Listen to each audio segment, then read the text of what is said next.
I shaved my vag. Welcome back to I Shaved My Vag for This, where we say out loud everything that goes unsaid. I'm Katie Thompson, your fellow sex ed curious, but mostly female anatomy confused friend, here to lead you forward on our trivial pursuit of the vag as we level up our knowledge in women's health one episode at a time. I am so excited to share this topic with you today. It has been on my therapeutic bucket list, honestly, for years. And luckily, we found the region's expert when it comes to the psychology of mean girls. It's haunting. But don't worry, we've got a lot of science and a lot of therapeutic research to guide us along the way. Today is a licensed master's level social worker and certified teen life coach with more than 30 years experience providing therapeutic support to tween and teen girls. Her approach, though, is unique. It's two parts, one that includes the teen and tween girl and the other that includes the parents. It turns out that both are equally playing a critical part in their adolescents' social development. And what is taught and modeled during this time is what will essentially guide our daughters going forward for the rest of their life. SMV, give a warm, kind girl welcome to our guest today, Barb Steinberg. Thank you so much for having me. That's blackjack. No. So let's talk mean girls, shall we? We shall. Okay. So first, I think what's most important is to get a little bit of background on you. When did you decide to focus your efforts on this demographic? What moved you in that direction? Well, I always knew that I was going to help in some way and I was going to be a teacher in some way, but I didn't really know what that would look like. And then I found social work and became a therapist. And then there was an organization here in Austin, Texas that was only focused on girls. And I was lucky enough to be hired there to be their director. And that set me on the path of only focusing on girls and young women. Really, it brought me back to really wanting that one-on-one connection with girls and wanting to help them directly as well as their parents. It's so important to have both. So I'm excited to dive into that a little bit more. Yeah.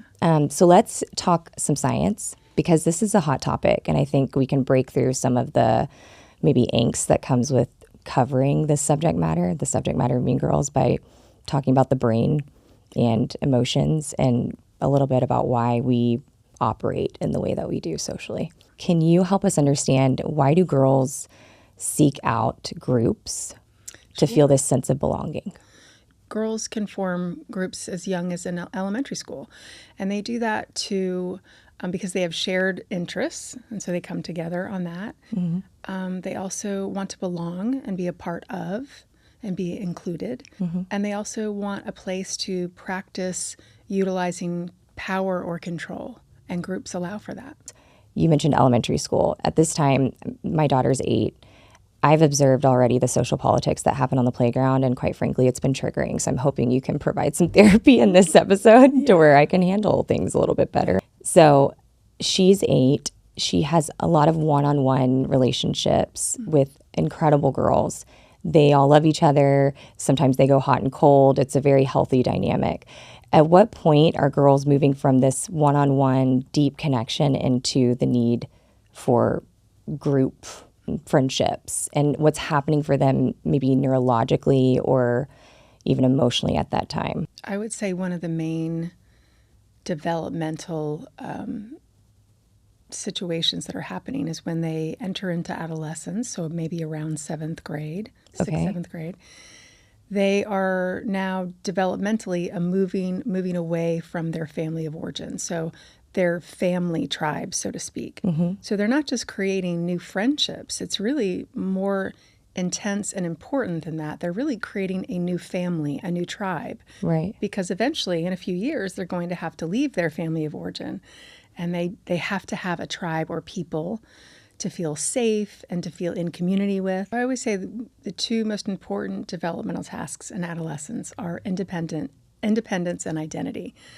So if I'm going to become independent and I'm a human being, and we know that humans, we operate in groups. We can't survive for that long all alone. We need our tribe.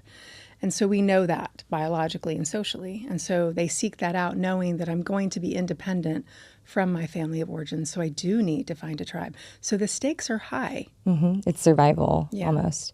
Okay. And then girls around the age of 12, I mean, I feel like middle school is the forgotten chapter, you know, but it likely we'll find out in this episode, but I think it might be the most important. At least it's a critical turning point in their development. I think when people talk about teenagers, we tend to say, oh, the hormones, they're raging. It's the crazy hormones that make them act emotionally, kind of crazy. It's really brain development that is kind of driving the emotional responses. Yeah. In the limbic system, we have an amygdala where our emotions live and fight, flight, freeze response. And that is fully developed in the teenage years. But they do not have a fully developed frontal lobe where executive functioning, executive processing lives. That's where you have flexible thinking versus black and white thinking. It's where you're able to problem solve or think through consequences. For example, if I say this to this person, this might be the potential consequence. They might not have that developmentally yet.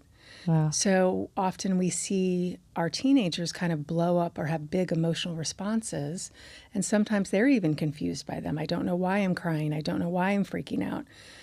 That's brain development. And so they need the adults in their lives to help them to problem solve, to figure out how to calm or how to find reasoning in response to what's happening in their lives.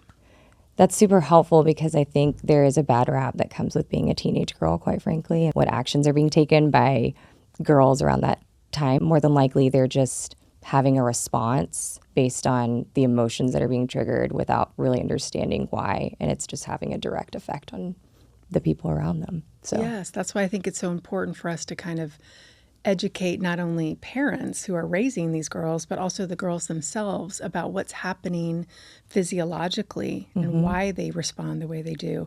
And it gives us as the parents or the adults in their lives an ability to be more compassionate and understanding about why they are the way they are or responding the way they are so that we can help them versus judge them. So let's talk about the anatomy of a girl group.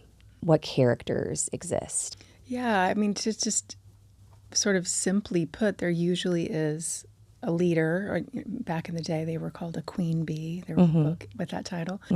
And that girl, tends to be stereotypically more extroverted, more outgoing, more outspoken. She tends to be the planner. So she's the one saying, this is the party Friday night, and here's where it is, and I'm having the sleepover, and here's who's coming. Okay. So she's a bit more of the leader. And then, of course, there are the followers that are supporting her decisions and are wanting to maintain their place in the tribe so that they're not isolated and alone. So often they're going to go along with what their group is doing so that they have safety in the tribe. Got it. So it's, again, back to survival. Yeah. And so what are the underlying emotions there that are, is this a fear-based friendship? I mean, I would say in general, girls are walking around in adolescence with a lot of fear. Oh. Am I good enough? Am I acceptable? Am I accepted? Am I going to be included? Do they like me? Do I like my tribe? What are the pros and cons of being in this tribe? What do I do about the members of my tribe that I don't care for? It's a lot to navigate. It's complex and honestly follows you into adulthood without answers. So as we kind of start to unpack the anatomy of a mean girl, what takes the organizer into the space of being the Regina George? Yeah. I guess would be the question. Yeah. So, human beings are layered, right? And there's just so many differences behind why we do what we do. So a popular girl that is operating in an unkind or mean way, why would she do that? Well, some of it often goes back to exercising power and control. So I'm trying to see, who can I influence? Who can I have power over? How strong is my influence? Can I make someone feel something? Can I dictate who can come and who can't come? There's a lot of power in that. And so oftentimes that can also come from a place of insecurity.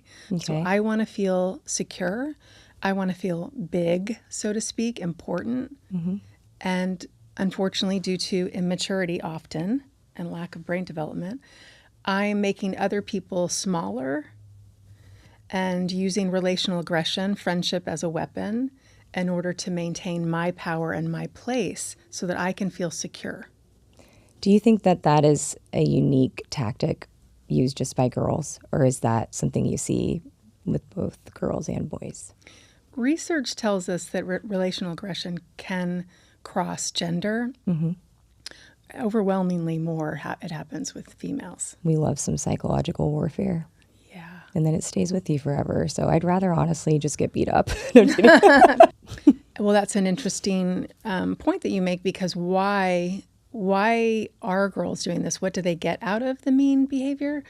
And research tells us that it comes from boredom in general.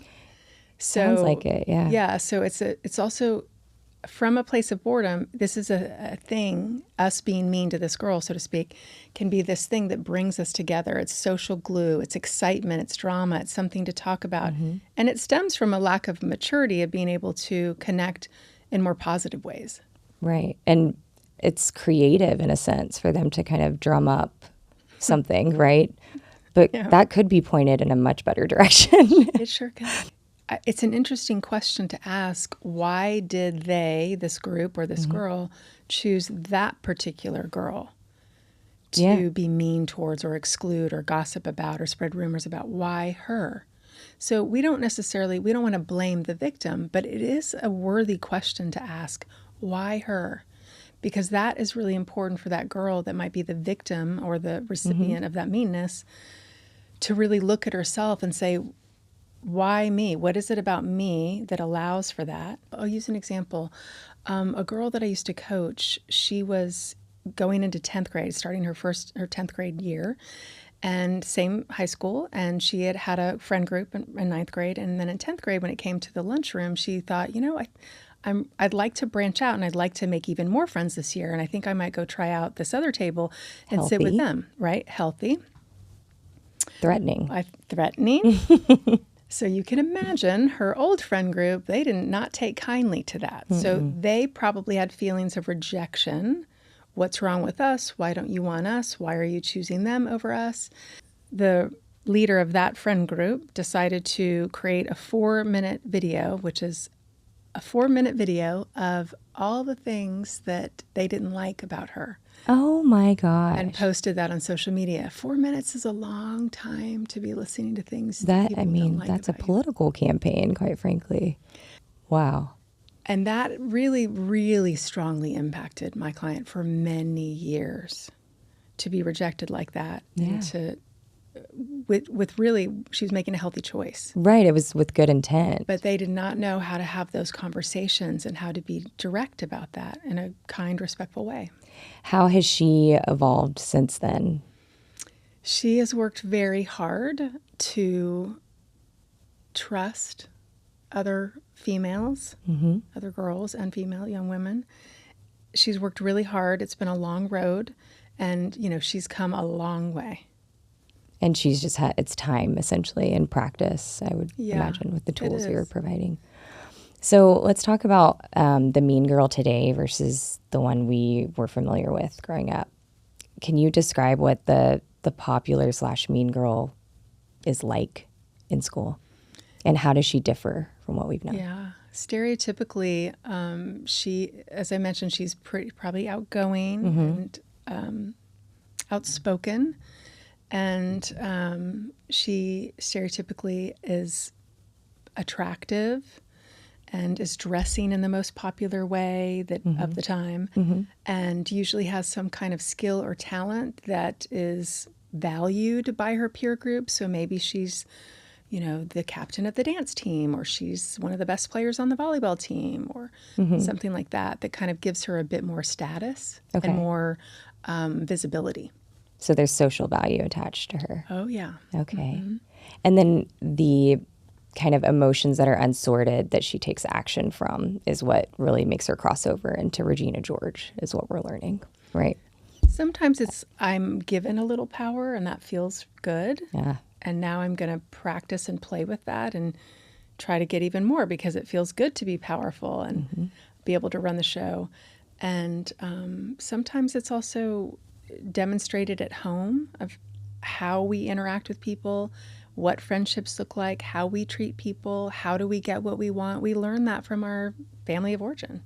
So let's jump into that because I think this is going to be an important piece of the puzzle, one that I don't know if people are having enough conversation about, quite frankly, about the equal almost responsibility that happens in this journey. Describe the role that parents play in this chapter of life. So parents are usually often coming to me when something is going wrong in their child's social life. So they don't have friends, they're being left out, they're being rejected, they're not being included. That's what they see their child in pain, which causes them pain. They don't know what to do to change the scenario and to help their daughter. So then they come to me. And what's been the biggest kind of revelation or surprise that comes from having conversations with you? Are they coming in with one perspective and then maybe leaving with a life-altering realization? Yeah, often. And of course, we can't help it. We're human beings. So we have memories of what our childhood was like and our friendships and the social landscape of our high school or middle school. And we project that oftentimes onto our teen. I was popular and therefore I value that and that was awesome. So I want my daughter to be popular and I'm going to do whatever I need to do to make sure that happens. I was ostracized. I was left out. I was bullied. I was made fun of. And I don't want my daughter to experience that. Parents today are, we've all heard the term helicopter parents. So we're much more involved. And so parents sometimes, I think, can be even more sensitive to even the most minor of slights against their child. We remember our own pain, and we certainly don't want our daughter to experience that. And oftentimes I'll see that parents, because we're projecting our own pain onto our daughter, and then I will check in with their daughter and say, so how is it going? And they're like, it's not that bad. But mom, from her perspective, it's really bad. I recently kind of ran into this with my daughter. I decided to do volunteer duty at the playground. Had no idea it was going to be the therapeutic gauntlet that it was. But we were hanging out. I was learning all about her friends and different parts of the playground. She was showing me tricks. And then there was a boy that started kind of throwing rocks at her. And it took 2 or 3 tosses of rocks before I turned around and started saying, she doesn't want to play with you. She has rights. She needs to protect her body. I mean, it was a whole kind of like feminist campaign. Honestly, don't know where it came from. It was like the gremlin inside that hadn't quite been put to bed. At the end of the day, I walked away from that playground experience thinking, this is a me thing. I need to go sit with that because this is a kid that's just being a kid, And yes, like rocks are not ideal to be throwing at people. There's danger, right? Yeah. But I didn't need to give him a whole speech about like women and protecting their rights and their bodies. That doesn't even compute at that age. Right. I'm sorry, by the way, to that boy. I know I didn't meet it, and I probably need to follow up. We've all been triggered to protect our children. We've all been there. Yeah. We're human, right? So when I look at that scenario, all I think is there's education to be had on either side.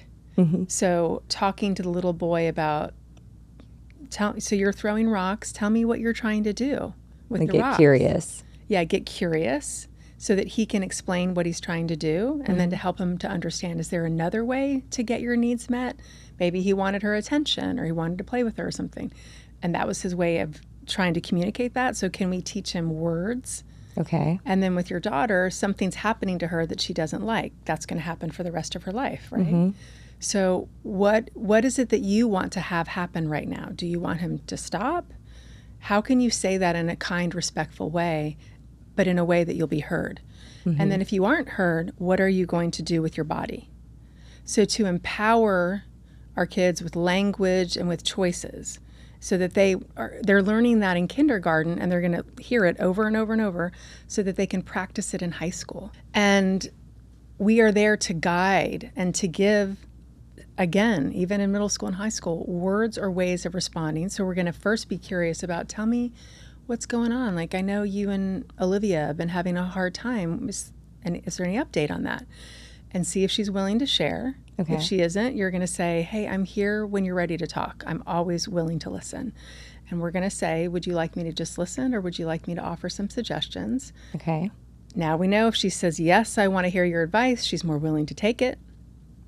Because remember, she's trying to be independent. Mm-hmm. So, and you don't want to embarrass her in that journey of independence, because then you're out. And we you don't might be ostracized from her own tribe, her internal tribe. Absolutely. So we also want to empower her to feel like she can handle situations in her life. Mm-hmm. And so when she does come to talk to you about something that's going on in her friendships, then you can give her some words, some language, and some responses. You can also ask her, why don't we think about some possible ways that you could respond? Maybe you're going to come up with 2 or 3 different strategies, and you're going to say, okay, what's one thing you could do?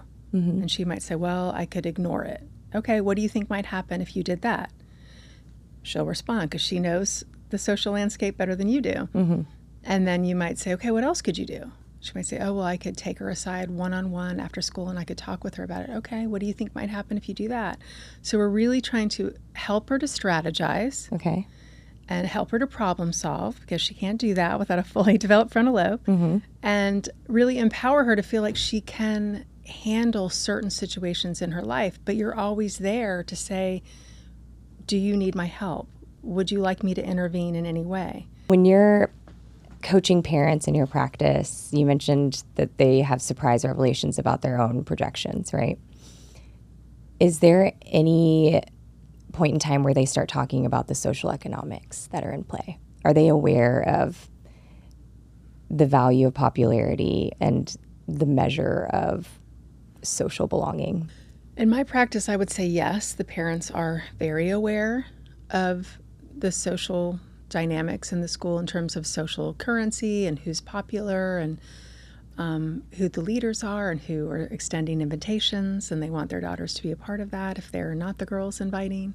Okay. So, yeah, I think they're usually they're actively pretty aware. involved. Mm-hmm. And are they able to look past social economics to then choose the morally correct path, or the best therapeutic path, I should say, for their daughter's social development? Or do you see that that's always in conflict? Like, how does that play out? I would say both exist, right? That there are some parents that is of value to them, mm-hmm. and that's been their social landscape. So it's what they know, mm-hmm. and it's what they value, and it's what they want for their daughters, even if it may not be what's aligned with who their daughter is. Fascinating. You can't make your daughter be friends with anyone, right? Mm-hmm. We're naturally attracted to whoever we're attracted to, mm-hmm. of course, and that's okay. Mm-hmm.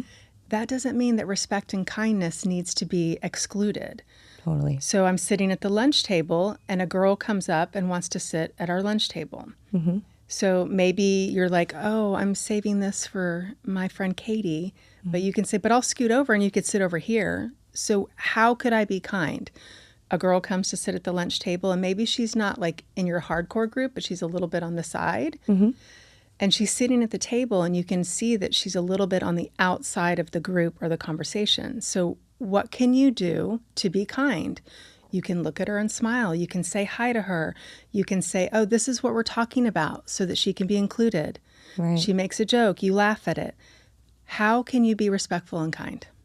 This is so helpful to me to hear you say this, because you're talking about kindness in such an empowering way, instead of sometimes that can be used as like a weakness in some way. And you're teaching this like method where you're giving someone, you're observing an opportunity to be kind, you're taking that action, but then you're giving the other person the autonomy to do with it what they will. I always say our girls that have the power, so I'm always talking to the moms and dads of the girls that mm-hmm. are seeking out friendships, right? Mm-hmm. Or struggling somehow. I want to talk to the parents of the girls that have the power. Oh, that would be a dream. I want us to tell our girls, use your power for good. Yes. You have all this influence, all this power. If people are going to follow your lead and do what you do, which happens in relational aggression, mm-hmm. show them kindness, show them inclusion. They will follow your lead. Why not be a kind leader? It doesn't take away your position. It doesn't take away your power. Question of parents and their involvement. Mm-hmm. Do you think that the parents modeling power and kindness is a critical piece. Role modeling. Role modeling is so important. So we have to talk about kindness at home amongst our family members. We have to talk about inclusion, and then we have to demonstrate it. Yes, if I'm going to go to a function at school and my children are with me, even if they aren't, but if they are, I want them to see me talking to all different kinds of parents, whether I know them or hang out with them, but maybe they don't look like me, don't sound like me. They're not in my circles, but I want them to see I am kind and respectful to everyone.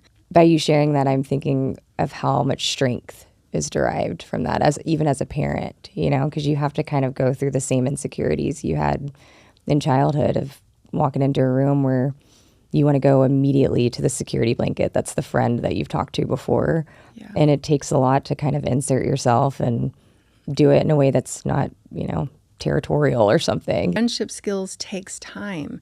And I'm watching the adults in my life to learn, how do you talk to people? How do you get to know people? How do you start a conversation? How do you maintain a friendship? Right. Do you think there's benefit in them watching you also resolve conflict at some level? 100%. How does that come into play? I went to years ago, and the woman that was giving the talk said, "We are our children's anger coaches." No pressure. Yeah. So I had never heard that term, and I thought, oh, that's really brilliant, because if you think about girls in general in our society, we really like good girls, quiet girls, nice girls, smiley girls, happy girls. Well, girls have emotions just like every other human being. They get angry, they get jealous, they get mad, sad. And so it's tricky for girls. If they have a primal need for attachment, they have a very different response to loss or potential loss. So they tend to try to shove down the anger, but it always bubbles up and comes out in other ways. It really benefits our girls and our kids to hear us say, that made me mad, or I was angry about that. This is what I did with those feelings, and this is what I said. So maybe I went to the gym and I exercised that anger out, or maybe I wrote in my journal and wrote my anger out. And then this is what I said to that person that I was feeling angry with. They need the language. And almost in a way, I think it's healthy to show that in front of kids, just because we don't see enough of it. We don't see healthy discourse in our culture anymore. It's all about right, wrong, don't say anything if you sit in the middle. Yeah, and of course girls are afraid to voice their anger or their upset, because their fear is that I'm going to lose this friendship and I might lose my entire friend group, which can happen. But we've got to help our girls, give them the language and teach them, for example, it's ideal to not go to the group and discuss it with the whole group. You want to go to the one girl alone, just the two of you. How has social media and the adoption of always on your phone kind of changed the dynamics in girls' social development? Like, where are you seeing it? Yeah, it has so magnify mean girl behavior. There are good parts about having a phone and not so great parts.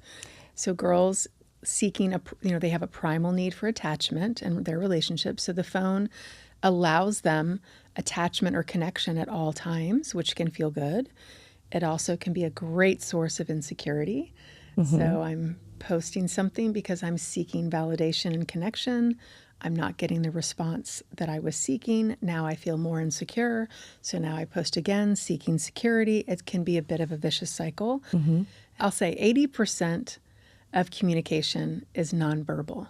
80%. So that's my body language, my posture, my gestures, my pauses, my tone of voice, my facial expressions. All of that is gone when I'm communicating on a phone. So then teenagers, again, with that fully developed amygdala, are, usually interpreting these messages more negatively and aggressively than maybe they're meant. So then they are responding much more aggressively. So now you're in a heated drama that maybe was non-existent. How does social media play a role in this, like posting photos, seeking feedback, potentially weaponizing posts against other? Yeah, it's a whole new landscape of being mean. It's like a whole new medium of being able to impact negatively. So I shared with you the other day about a young girl that I'm seeing that made plans with some friends for Halloween, and the friends said that the plans changed and weren't happening. The party was not happening, and then she sees the TikTok video of her friends at the party without her. That just happens. That's devastating. I just can't imagine. So painful. Yeah, the tricky part is that girls often will not stand up for a friend and say, hey, can I please bring Katie with me? Mm-hmm. Because they're so afraid that then they will be, no, you can't, and we don't want her, and there's not enough room, and now you can't come. So they're afraid of kind of standing up for their peers for fear that they'll be left out too. So it's tricky. So in the case of your client, she sees the video. She's obviously, I can imagine, just gutted, right? What did she do from there? How did she cope with that? This is what I love about this young girl. She's one of the rare ones that is really resilient. So she pivoted. So she describes herself as a bit of a floater. So she has lots of different groups that she's friends with. Mm-hmm. And she likes it that way because I think it feels safer to her. Diversify the portfolio. Yes, because of past exclusion and past breakups with girlfriends. She is protecting herself. And so she pivoted and she asked a couple of other girlfriends and made plans and made it happen. I've seen her do that time and again. Oh, it's resilience like badass. Nobody's business. And so you were talking through a kind of system of some sort that you can hold with you internally. It feels good to be around good people, right? We know what those positive feelings are like. Is that a measurable thing that we should start to notice and pay attention to and teach our daughters to do the same? It's moment to moment. So a self-reflective question is, how do you feel when you do that?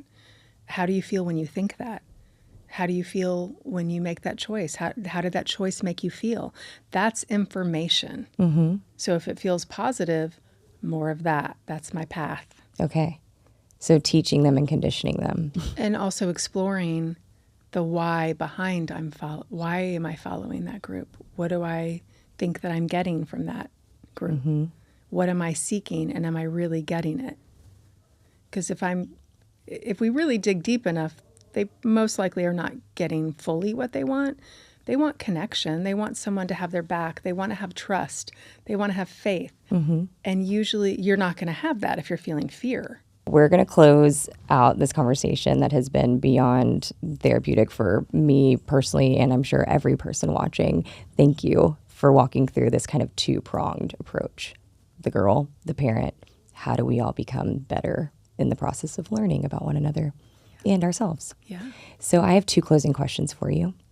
One is, what is a shared truth that exists between the mean girl and the one that is being ostracized? Are they both possibly the same people? I think they're a lot more similar and closer than they know. By the nature of being an adolescent girl, you are living in insecurity. Am I enough? Am I good enough? Does anybody want me? Do I fit in? And that insecurity is really living in both of them. A feeling of lack. Yeah. Trying to understand your worth. If they knew that could change everything. Totally. Thank you for that. I knew there was something in there that's a common denominator, the common thread.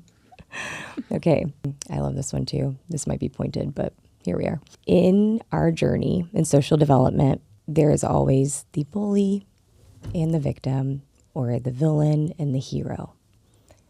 Do you think that we need the villain for our own personal growth and development? Is that required? Plot twist. I mean, the short answer, I think, is yes. And here's why. Because if you broaden that question to like the hardships in our life, mm-hmm. that's where the growth is. That's where I'm forced to examine myself. Why is this happening to me? And what do I need to learn from this? What is there to learn? So there's a lot of juice, so to speak, out of that painful event to learn and grow from and to become who it is that you want to become from the pain. And I would say, oftentimes from pain, it's the greatest teacher of compassion. 100%. Challenge accepted.